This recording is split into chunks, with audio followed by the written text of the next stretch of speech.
Natural language processing లో అసలు ఏమేమి applications, real world applications examples ఏమేమి ఉన్నాయో చూద్దాము. Email spam filters, virtual assistants, అంటే మీరు సిరి కానీ అలెక్సా కానీ గూగుల్ అసిస్టెంట్ కానీ యూజ్ చేసుకోవాల్సిన అడిగినప్పుడు అది ఆన్సర్ చేస్తుంది. అలాగే లాంగ్వేజ్ ట్రాన్స్లేషన్, మీరు తెలుగులో టెక్స్ట్, ఇంగ్లీష్ లో టెక్స్ట్ ఇచ్చి దాన్ని హిందీలోకి మార్చమంటే కూడా మారుస్తుంది. ఇవన్నీ కూడా ఎన్ఎల్పి ఎగ్జాంపుల్స్.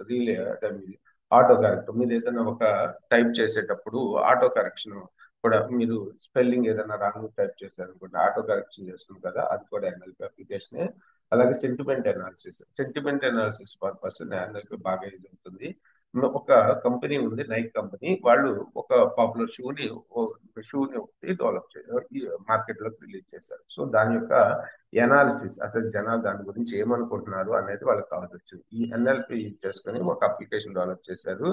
అది ఎగ్జాంపుల్ చూద్దాం. అది ఒక 20, ఏదైతే దీని గురించి, ఈ నైక్ షూస్ గురించి సోషల్ మీడియాలో కామెంట్స్ పోస్ట్ చేస్తూ ఉంటారు కదా, నెగిటివ్ కామెంట్స్ పెడతారు, పాజిటివ్ కామెంట్స్ పెడతారు, ఇలా పెడతారు కదా, అవన్నీ కూడా ఒకసారి రీడ్ చేసి అందులో ఏవైతే పాజిటివ్ వర్డ్స్ ఉన్నాయో, లవ్, కంఫర్టబుల్, ఇవన్నీ పాజిటివ్ వర్డ్స్ తీసుకుంటే, హేట్, ఎక్స్పెన్సివ్ అనేది నెగిటివ్ వర్డ్ గా తీసుకుని అసలు సోషల్ మీడియాలో పీపుల్ ఆ ప్రోడక్ట్ గురించి ఏమనుకుంటున్నారు అనే ఇన్ఫర్మేషన్ మనకు వస్తుంది.